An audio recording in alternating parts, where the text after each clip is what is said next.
Et Marcena Sowa, merci beaucoup. Vous mettez là à côté de Gaël. Et vous, Sylvain, à côté de moi. Sylvain Savoie. Merci beaucoup et surtout, merci à vous d'avoir attendu. Et vous savez, un grand privilège, et nous tous, c'est Première mondiale. Donc, on est très contents d'être ici avec nos trois artistes, nos trois auteurs. Et vous savez, je voulais vous présenter Gaël Faye, vous le connaissez parce qu'il a écrit Petit Pays en 2016. Oui. Donc, après, il a eu un film, vous avez même fait des chansons. Donc, et puis, là, c'est quelque chose de nouveau, une BD. On va y revenir tout à l'heure. J'étais bien aussi à vous remercier, vous, Marcena, vous avez fait les scénarios de cette bande dessinée. Certains disent roman graphique, je continue à appeler ça bande dessinée. Et vous, je tenais à vous remercier aussi, Sylvain Savoie. Déjà, on voit un peu votre travail, même beaucoup. Et je tenais simplement à commencer par vous, Marcena. Et j'ai le sentiment, j'ai lu le dossier presque qui était très bien fait, et ça fait longtemps que vous aviez, je crois, envie d'adapter Petit Pays. Bonsoir tout le monde, merci d'être là. Je suis ravie, un peu stressée. Mais... Oh, ça va, ne vous inquiétez pas, on est en très bonne compagnie ici. En fait, l'envie d'adapter, c'était... Je pense que c'était en même temps pour moi et pour Sylvain, parce que tout est venu de notre éditeur, qui était en contact avec l'éditrice de Gaël, et ils ont arrangé une rencontre entre nous trois. Et donc on s'est rencontrés, on a parlé de cette adaptation en fait. Mais c'est vrai que j'ai lu le roman avant, parce que cette adaptation était possible, on a évoqué cette idée, c'est notre éditeur qui l'a suggéré, et en fait j'ai adoré le texte, je l'ai passé à Sylvain, il l'a lu, et ensuite il y a eu la rencontre avec elle. Pardon, je raconte un peu en désordre, mais je peux me calmer, donc ça va aller un peu bien. Vous savez tout votre temps, mais d'ailleurs, comment on travaille? Comment est-ce que vous travaillez tous les trois? Parce que j'ai eu le sentiment que Gaël a regardé votre travail, mais vous a laissé toujours une très grande liberté. Petit Pays n'est pas une autobiographie, c'est inspiré des souvenirs de Gaël, donc en fait j'avais beaucoup de liberté par rapport à ça. De toute façon, une adaptation, c'est en italien on dit traduttore traditore, ça veut dire traducteur traître, et donc je suis pas une traîtresse parce que j'essayais d'être la plus fidèle, mais en fait le langage de bande dessinée est différent du langage d'un roman, et il fallait que je fasse des choix et des compromis en fait. Donc c'était beaucoup de travail, et j'essayais aussi en fait moi j'étais une sorte de pont entre Gaël et Sylvain, et c'est mon travail, je dirais que c'est celui qui est le plus invisible parce que j'ai pris quand même le mot de Gaël, et c'est Sylvain qui les a dessinés. Donc en fait, oui, j'étais un peu une intermédiaire entre eux. Oui, mais justement, ceux qui ont lu Petit Pays, ceux qui ont vu les films, ils se souviennent aussi que c'est l'histoire de Gabriel, un enfant. Et même, vous saviez travailler un peu là-dessus, sur raconter l'histoire d'un enfant. C'était un peu votre histoire qui a été adaptée. Donc, vous saviez déjà cette facilité-là de pouvoir raconter une histoire. Par rapport à Marzi, vous Oui, tout à fait. Donc oui, moi je suis scénariste de Marzi. Marzi, c'est une série autobiographique où je raconte mon enfance en Pologne à la fin des années 80. Et c'est vrai que quand je commençais à écrire Marzi, c'était un peu un jeu pour moi parce que je ne connaissais rien de la bande dessinée à ce moment-là. Donc j'entrais dans le milieu de la bande dessinée en tant que lectrice et autrice en même temps. Et quand je commençais à écrire Marzi, ça me venait très facilement, très spontanément, et j'écrivais presque comme un roman. En fait, c'était des sortes de nouvelles que Sylvain après adaptait. En fait, donc j'apprenais la bande dessinée en faisant et en voyant comment Sylvain travaillait. Et en écrivant donc le quotidien un peu d'une petite fille en Pologne, je me suis très rapidement rendu compte qu'en fait l'histoire avec le grand H, la politique faisait partie de mon enfance, en fait, que c'était très marquant, que non seulement pour les adultes, mais aussi pour les enfants, parce qu'on vit d'une certaine façon, ça nous façonne, en fait. Et je retrouvais cette parallèle dans Petit Pays, en fait, en découvrant l'enfance de Gabriel et ensuite en l'adaptant. En l'adaptant, mais justement, de quelle manière vous travaillez tous les deux? Parce que, si j'ai bien compris, d'abord, vous racontez l'histoire, et la chose la plus compliquée après, c'est raconter l'histoire. Parce que lorsqu'on fait vraiment la BD, c'est lors du découpage, si j'ai bien compris. Oui, c'est l'étape essentielle. Alors, effectivement, Magena me laisse aussi une liberté dans le scénario. Chaque scénariste a sa façon de travailler. Il y en a qui sont extrêmement directifs. et qui donne chaque description d'image, chaque enchaînement de cases. On n'a pas du tout l'habitude de travailler comme ça tous les deux. On aime avoir cette liberté de création au moment de passer de ce moment très particulier du mot à l'image. C'est vraiment une question de choix, mais c'est une question de réflexion intense. Comment choisir le bon dessin, le bon enchaînement de dessins pour faire passer une action, une émotion, pour faire comprendre une situation avec tout un ensemble de personnages, un background, une situation, là en l'occurrence politique complexe. Donc il y a une grande réflexion à ce moment-là, et donc cette étape qu'on appelle le storyboard, c'est pour moi l'étape la plus importante de la bande dessinée, parce que c'est vraiment le moment de création pure. C'est vraiment le moment où on va faire absolument tous les choix. Pourquoi on met tel personnage là, pourquoi on va mettre tel décor qui s'enchaîne avec celui-ci, pourquoi on va cadrer de cette manière, pourquoi on fait un gros plan là, et pourquoi on fait un plan large avec un ensemble de personnes. Je prends toujours cet exemple quand j'anime des ateliers.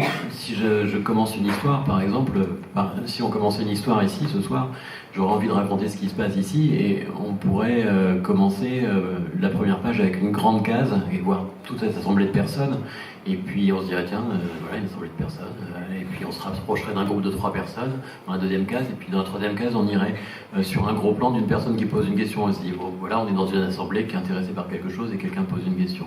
Mais on pourrait commencer exactement de la façon inverse, on pourrait commencer par un gros plan et puis on s'écarte de case en case et on découvre, en partant d'une personne qui est isolée, on découvre un ensemble d'un public qui assiste à un événement. Donc c'est un exemple extrêmement basique, mais voilà, chaque situation en bande dessinée, c'est ce questionnement-là, ce raisonnement-là qui fait que c'est extrêmement créatif. Après, le dessin en lui-même, c'est quelque chose de très technique, c'est quelque chose d'un peu laborieux, fastidieux parfois, et un peu moins créatif. C'est là où on se fait plaisir à faire des beaux dessins.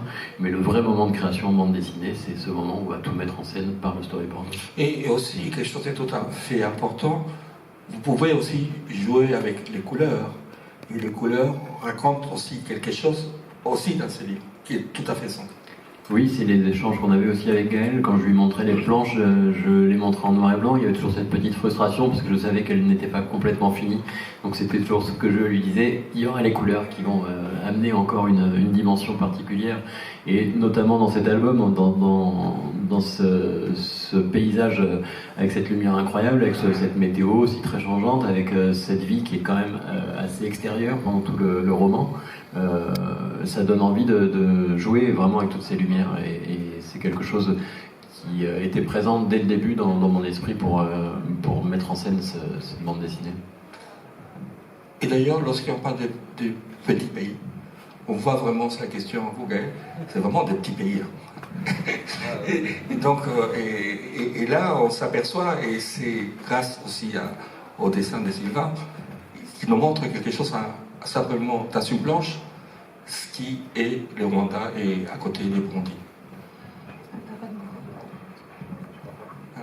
Voilà.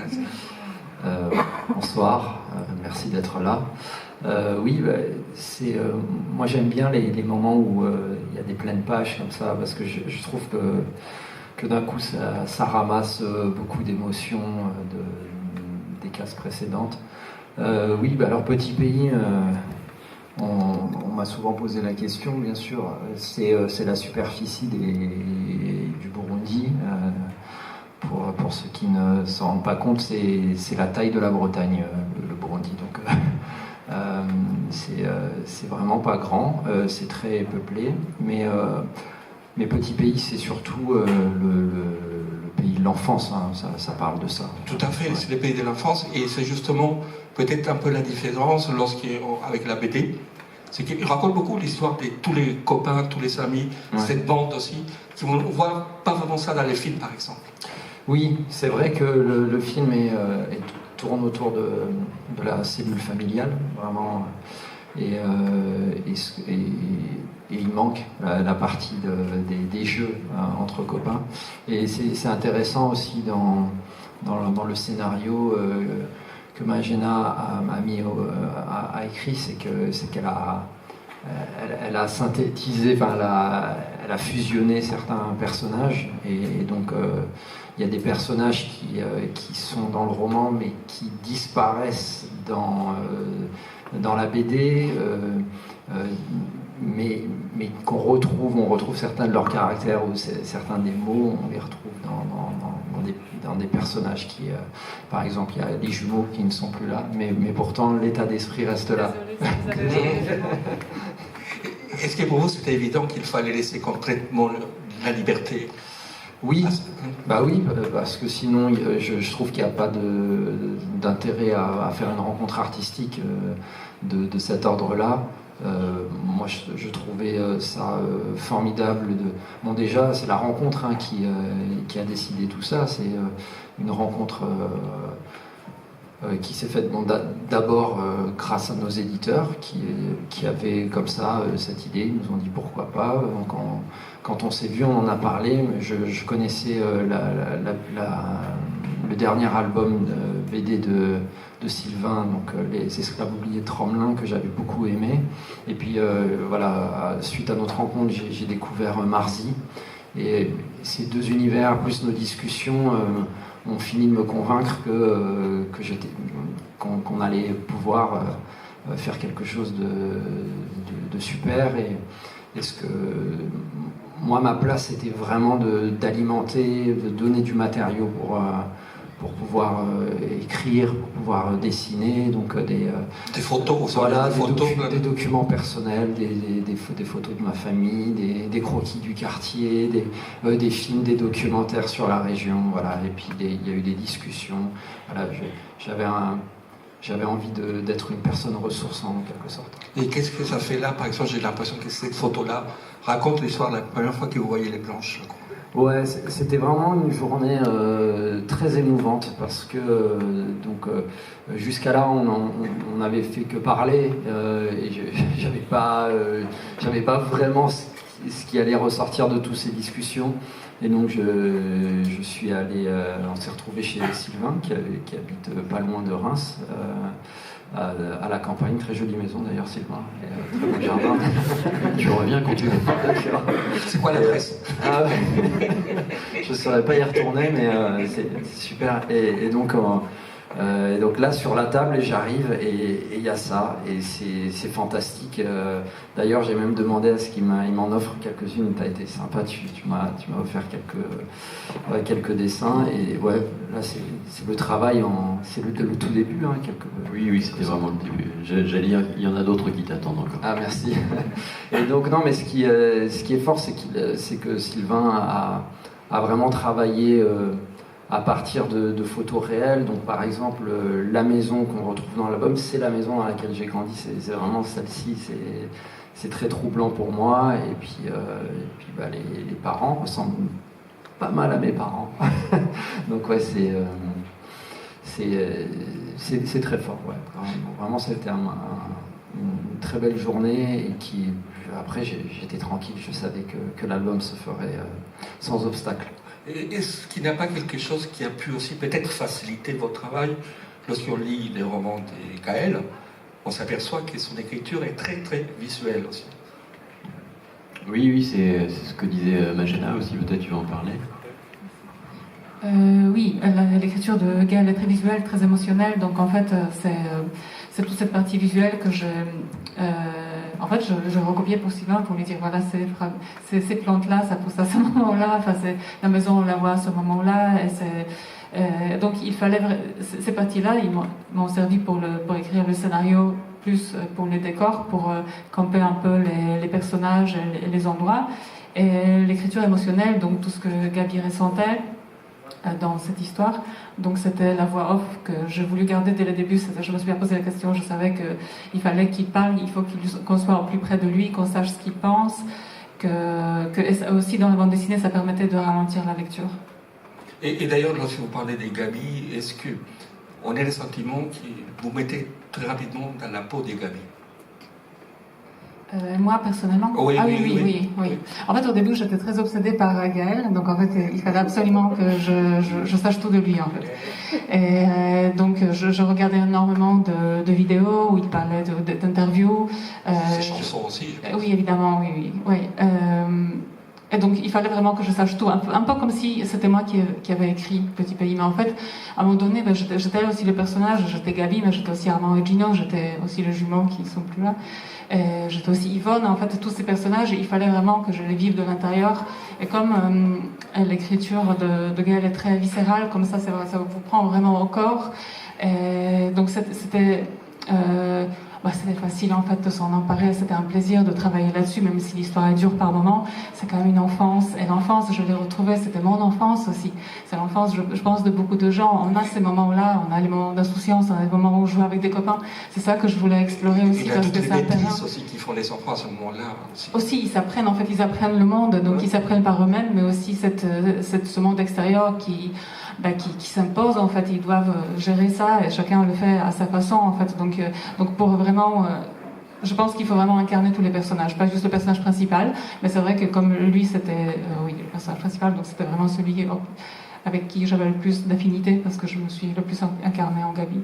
Oui, et d'ailleurs vous dites aussi dans la très belle présentation du livre qu'il fallait cartographier. Ça veut dire quoi qu'il fallait cartographier?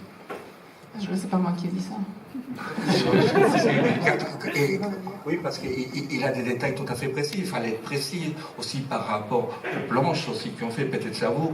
Et donc, il fallait aussi connaître la manière dont les gens s'habillaient. Donc, c'est beaucoup de recherches aussi. En fait, le problème du dessin, c'est qu'on fixe des images dont on n'a pas forcément la documentation au départ. Et c'était essentiel d'être quand même dans quelque chose qui allait être vraisemblable, pas forcément absolument vrai, juste, mais qui soit vraisemblable, que quand on ouvre les pages, on sache qu'on est au Burundi et pas en Afrique du Sud ou en Pologne ou je ne sais où.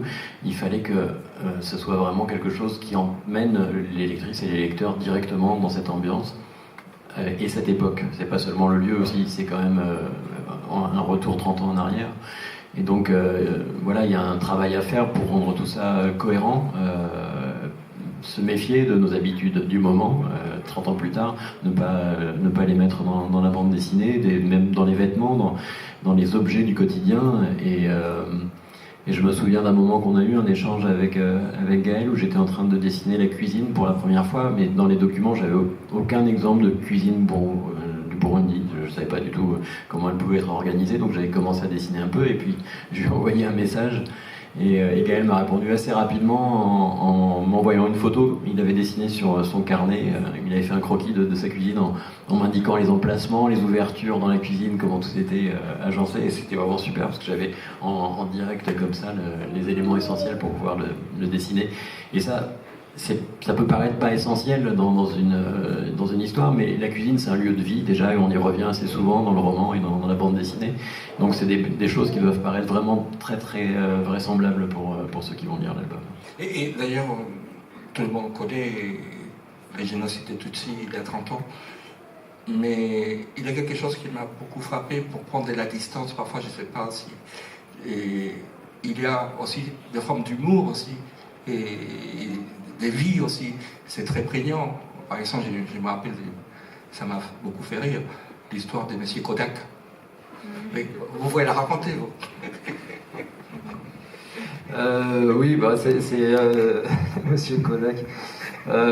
Non, mais c'est-à-dire qu'il y a toujours ce jeu un peu... au Burundi, dans mon enfance, c'était comme ça.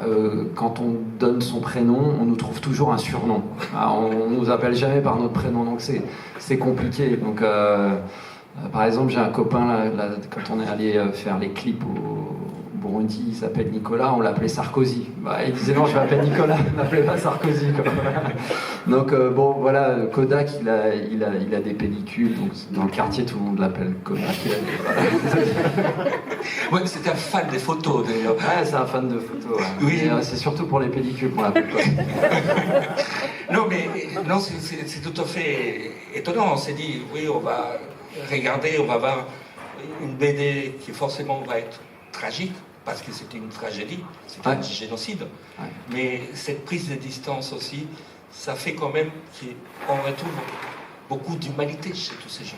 Bien sûr, mais moi c'est pour ça que j'écris, c'est-à-dire pour dire qu'on a une humanité en partage, peu importe où on vit. En fait, je pense que c'est...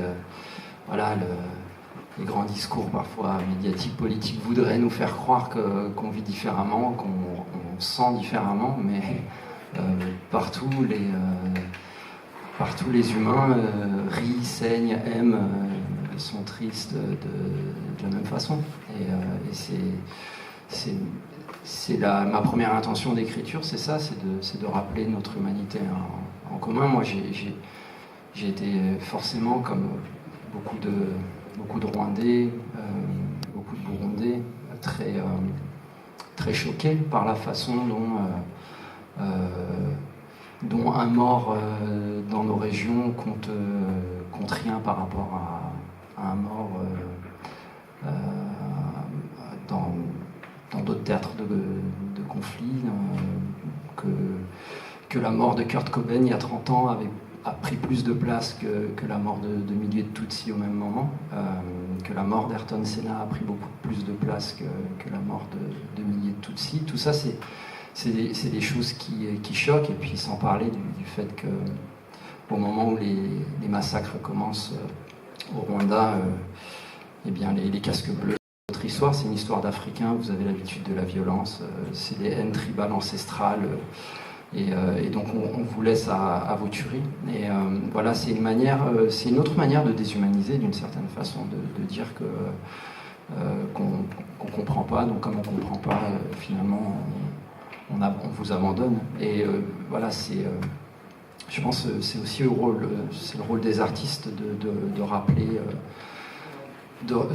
rappeler cette ce qui devrait être logique, ce qui devrait être une évidence, qu'on est tous des humains partout, et qu'on a le droit à la même dignité, au même respect partout. Et en même temps, tout s'est raconté aussi dans la BD. Et important de savoir comment est-ce qu'on a essayé, on a lavé les cerveaux des gens en parlant des différences entre les Hutus et les Tutsis. Et c'est quelque chose, je ne sais pas si vous connaissez cette histoire, vous l'avez apprise il n'y a pas longtemps, lorsque vous avez commencé à faire la bande dessinée. Je la connaissais pas autant dans les détails forcément, mais je m'y étais déjà intéressé et j'avais suivi à l'époque les reportages, même si Vue de France était largement biaisé. C'était quand même quelque chose qui m'avait profondément choqué. Je me rappelle, j'étais déjà auteur de bande dessinée à l'époque, et j'étais dans mon atelier, écouter la radio et entendre les récits épouvantables de ce qui se passait là-bas. J'ai pas pris conscience de la responsabilité de la France, du colonialisme. C'est plus tard, avec les lectures, avec ce qui est ressorti, avec la parole qui s'est libérée, avec la parole rwandaise aussi, c'était extrêmement important d'apprendre ça. Et forcément, en travaillant sur le roman, on se plonge dedans, et j'ai dû regarder énormément de documentaires et d'images d'archives pour me nourrir d'images. Et en se nourrissant d'images, on se nourrit aussi de toute cette histoire en profondeur et de tous ces sentiments qui ne nous quittent pas. Et justement, une question que je voulais vous poser à vous, Gaël, aussi. Là, on commémore les 30e anniversaire, mais j'imagine que pour vous, chaque anniversaire aussi, pour tous les Rwandais, chaque anniversaire aussi, on essaye la page ne sera jamais tournée, mais ça va être très douloureux, très dur aussi de se remémorer tout ça. Oui, c'est sûr que c'est une période, le mois d'avril, c'est une période très très difficile au Rwanda, parce que pour ceux qui ne savent pas, donc l'avion du président Habyarimana est abattu le 6 avril 1994 au soir, et tout de suite les barrages se mettent en place et on commence à massacrer les Tutsis dans le pays. Et donc le génocide dure 100 jours, donc du 7 avril jusqu'à début juillet, 100 jours durant lesquels on assassine des Tutsis, femmes, enfants, vieillards, hommes, et également des opposants politiques à cette idéologie génocidaire, des opposants Hutus. Donc c'est terrible, c'est un génocide de voisinage, donc c'est vraiment les voisins qui vont tuer leurs voisins. Au Rwanda, encore aujourd'hui, les gens se connaissent, on habite la même colline, et donc c'est un génocide d'une très grande rapidité, d'une très grande violence, d'une très grande cruauté. Et donc chaque mois d'avril et pendant 100 jours correspond à un jour de massacre et donc qui fait ressurgir beaucoup de souvenirs traumatisants pour les gens. Donc pendant 100 jours, chaque jour, voilà, 1 million de morts en 100 jours, ça fait à peu près 10 000 morts par jour. Et partout, encore aujourd'hui, on continue de découvrir des fosses communes dans le pays. Il faut savoir que le Rwanda est composé des 3/4 des Rwandais n'étaient pas nés, sont nés après le génocide. Donc c'est aussi un pays très jeune et donc il y a aussi une responsabilité aujourd'hui des artistes et de la parole politique de transmettre cette histoire, de rappeler pour pas qu'on retombe dans des discours qui pourraient tendre au divisionnisme et au racisme. Et donc c'est un pays jeune, un pays qui doit faire face à cette mémoire difficile, mais malgré tout c'est quand même un pays qui avance, et pour tous les gens qui vont au Rwanda, ils s'en rendent compte, c'est quand même des gens qui se projettent dans l'avenir. Donc on est dans un équilibre fragile, mais en tout cas, il y a une volonté d'avancer qui donne de l'espoir. C'est un pays qui s'est beaucoup transformé aussi. Énormément, oui. Et il y a autre chose que vous venez de dire, c'est important, vous l'avez dit plusieurs fois, je suis l'artiste. Et là, en ce moment, j'ai regardé, il y a à peu près une trentaine de livres qui sont sortis, des journalistes, des historiens et des gens très savants. Mais vous, avec votre travail d'artiste, vous touchez des gens qui peut-être ne seraient pas intéressés à ça. Donc j'ai l'impression que c'est très important. Des gens, des artistes comme vous, s'engagent pour transmettre aussi cette histoire-là. Moi, j'ai été très marqué lors de la sortie de Petit Pays, au moment où le livre reçoit le prix Goncourt des lycéens. C'est le nombre de lycéens qui n'avaient jamais entendu parler du génocide des Tutsis au Rwanda. Alors quand on baigne dedans, et voilà, moi je lis, puis en même temps pas mon histoire familiale, mais bon, je lis tout ce qui sort, je regarde les documentaires, les films, donc j'ai l'impression qu'il y a des ressources pour aller vers cette histoire-là, pour la connaître, et donc de rencontrer autant de lycéens, et puis après des lecteurs aussi qui me disent merci, parce que j'avais pas entendu parler de cette histoire, ou vaguement, à l'époque, c'était passé. Eh bien, je me dis qu'il faut continuer à raconter cette histoire, même s'il y a 30 livres qui sortent, malheureusement, il y a encore beaucoup de gens qui passeront à côté de ça. Et pourquoi on pourrait dire, oui, mais pourquoi parler du Rwanda et pas d'autre chose, en quoi c'est important, mais c'est un génocide. Et un génocide, c'est un crime particulier, ça n'arrive pas tous les jours, c'est un mot d'ordre où on décide de faire disparaître de la surface de la planète des êtres humains, tout simplement parce qu'ils sont. Et donc c'est un mot assez galvaudé, parce qu'on en parle souvent, on entend, mais un génocide, c'est pas une explosion de haine subite, c'est une idéologie. Il y a toujours une idéologie derrière un génocide qui est préparée. Ça met du temps. C'est sur une génération, 2 générations, voire plusieurs générations. Ça n'arrive pas tous les jours. Et donc le génocide des Tutsis, qui est le dernier génocide du XXe siècle, a aussi, je pense, une portée éducative. C'est-à-dire au-delà du fait que il y a c'est des Rwandais qui ont assassiné d'autres Rwandais, mais c'est un crime qui peut se produire dans n'importe quelle société à tout moment, parce que ça commence par les mots. Les mots sont les mots qui déshumanisent, les mots qui créent un bouc émissaire. Et donc d'avoir la connaissance d'un génocide, ça permet aussi de désamorcer tous les discours de haine, les discours racistes qui sont là, et qui, au bout du bout, au fond du couloir, eh bien, il y a les charniers. Ne jamais oublier ça, en fait, c'est très important. C'est que on joue avec les mots, on joue avec la stigmatisation de l'autre, en se disant ce ne sont que des mots, et les gens ne font pas attention, les gens ne sont pas vigilants. Mais ça peut aller vite, et ça rentre petit à petit dans les cerveaux, et au bout du bout, il y a les charniers.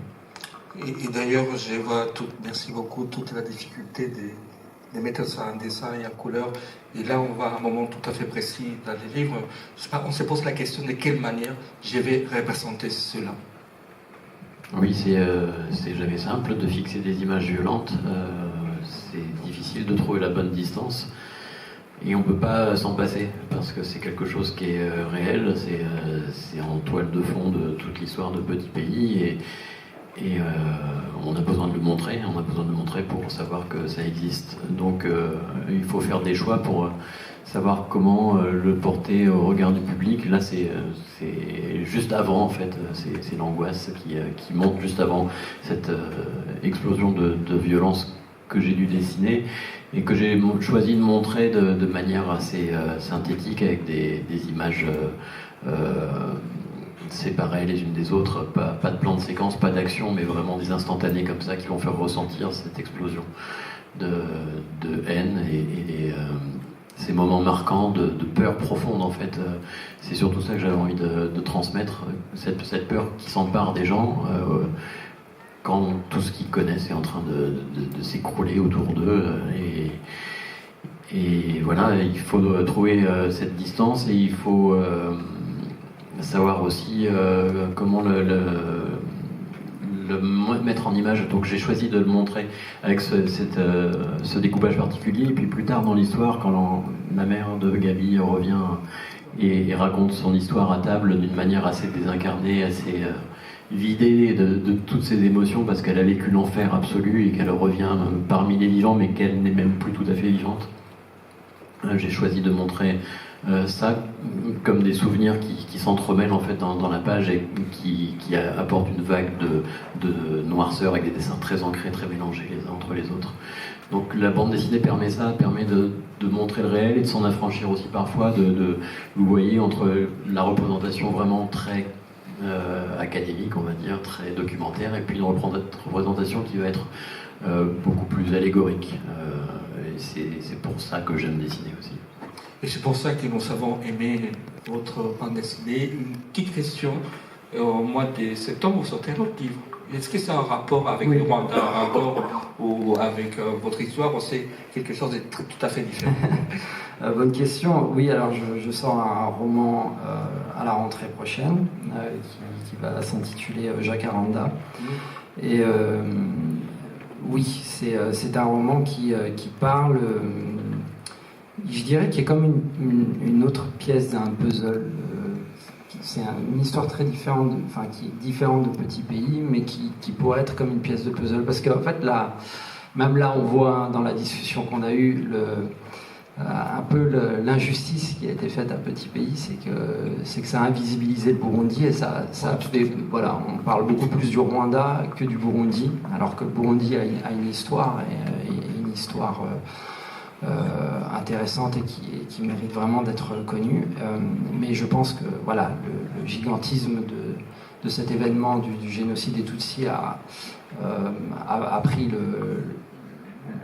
a pris toute la couverture sur le Burundi, et donc j'avais envie de remettre les choses un peu au clair, et Jacaranda, c'est vraiment mon rapport au Rwanda, finalement, qui est un pays que je ne connais pas, parce que moi j'ai grandi au Burundi.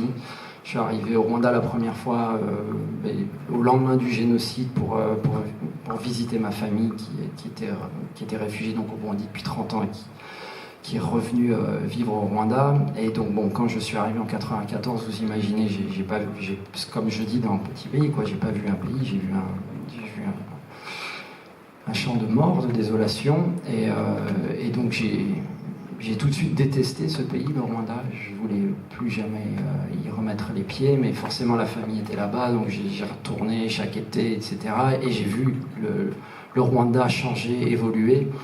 Et donc c'est un roman qui était important pour moi d'écrire, parce qu'il faut aussi, pour savoir où on est aujourd'hui, il faut se rappeler d'où l'on vient. Et comme j'ai des enfants, j'ai deux petites filles qui grandissent dans ce pays, il est important aussi que ma génération leur raconte parce qu'elles sont là, elles sont à Kigali, elles voient une ville moderne, tout le monde est sur Twitter, il y a la fibre et puis l'eau au robinet et l'électricité, mais voilà, il y a 30 ans c'était pas comme ça, donc c'est aussi ce que je dis, quoi, la transmission, de raconter d'où l'on vient pour apprécier aussi ce que l'on a. Merci beaucoup à tous les trois de nous avoir transmis aussi tout ça. Et je pense que pour vous, c'est un très grand plaisir de lire ce livre. Et surtout, pour vous trois, c'est un très grand plaisir de faire des dédicaces juste après. Merci beaucoup. Quelle belle entraînement. On va juste faire une petite installation dans 2 minutes, ça commence. Merci.